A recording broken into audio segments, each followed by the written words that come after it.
que nous voulons construire une école chaque année.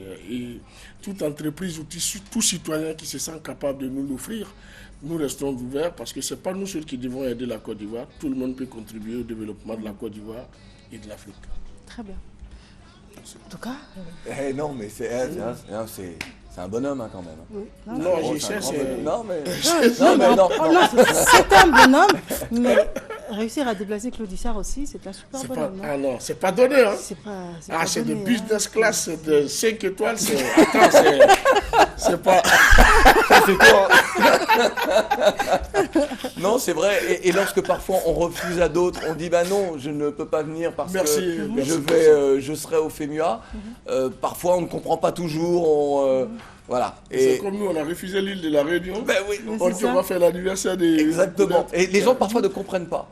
C'est une synergie d'idées, c'est-à-dire ça se mélange et puis on sait ce qu'on veut. Exactement. C'est important. Donc là maintenant, ce n'est plus votre émission, Mariem. Là. Vous vous rendez bien compte qu'on a investi le plateau et que c'est pas terminé. Mais c'est exactement ce qu'on souhaitait. Ça prouve que vous vous sentez bien là. C'est FEMUA Bonheur. C'est génial, FEMUA Bonheur. Tout à fait, on rebaptise. Le FEMUA, c'est une équipe de combien de personnes?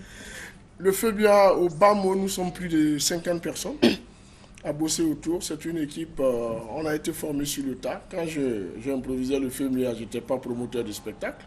Et aussi, quand ils me suivaient, ils n'étaient pas des techniciens aguerris. On s'est forgé, on est allé temps pour temps, mais on est surpris d'entendre les gens dire qu'on est très bien organisé, on est professionnel. Mais je crois que c'est sur le terrain. Et c'est ça aussi le FEMUA. Ça a formé des jeunes aujourd'hui qui peuvent créer eux-mêmes leur propre festival, qui ne sont plus des novices dans l'organisation de l'événementiel. Et c'est ce qui est important. Chaque année, nous prenons 2 ou 3 jeunes que nous joignons à notre équipe pour donner aussi, pour partager la connaissance et l'enseignement que nous avons tiré du FEMUA. Voilà. Alors, je ne sais pas si je l'ai lu, ou si c'est vous qui me l'avez dit, vous allez me dire si c'est vrai.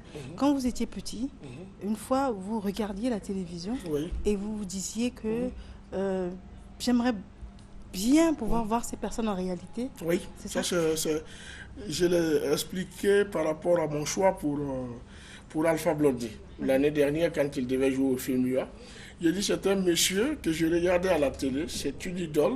C'est quelqu'un sur mes cahiers, j'utilisais les cahiers que j'utilisais à l'école, c'était des cahiers avec des photos d'Alpha Blondy.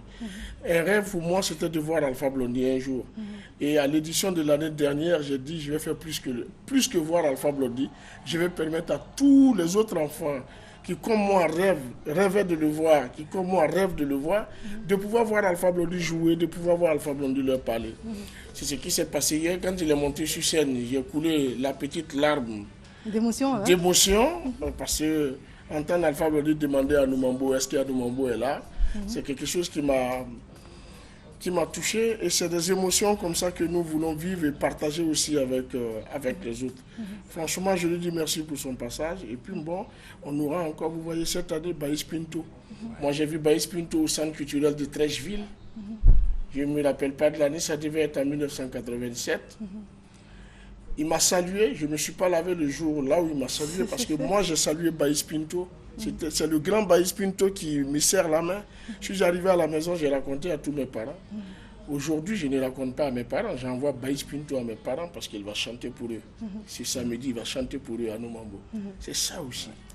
Moi, j'étais impressionné lorsque j'ai regardé, j'ai découvert donc les artistes invités pour cette édition du FEMUA.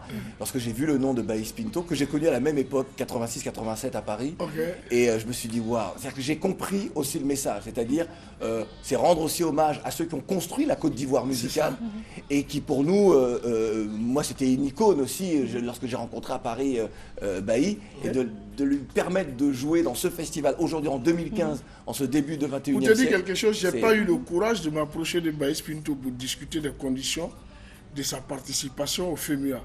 Peut-être qu'il prendra ça comme quelqu'un de zélé. Non, mais je ne trouve pas les forces nécessaires de m'asseoir devant Baïs Pinto pour lui dire je veux que tu viennes au FEMUA, qu'est-ce qu'on peut discuter et tout. J'étais obligé de passer par personne interposée parce que tout comme Alpha Blondy. Tellement l'émotion est il y a des choses qu'on ne fait pas. Et le respect aussi. C'est le respect. C'est le respect. Je ne peux pas m'asseoir devant Baïs pour dire grand frère, écoute, tu veux venir jouer, qu'est-ce qu'on peut faire? Tu touches combien ou tant? C'est pas à moi de le faire. Donc j'ai dit aux gens, allez, mais si c'est pour faire venir Claudicia, si c'est pour faire venir Smarty, Braquette et tout, ça c'est à nous. Tu es où là? Allez, viens, on va partir. D'accord, quelques sonorités d'Alpha Blondy, justement, le temps de faire venir l'équipe sur le plateau. Avec plaisir. Juste quelques sonorités.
Monica, yiri janden dong, fonyon fo.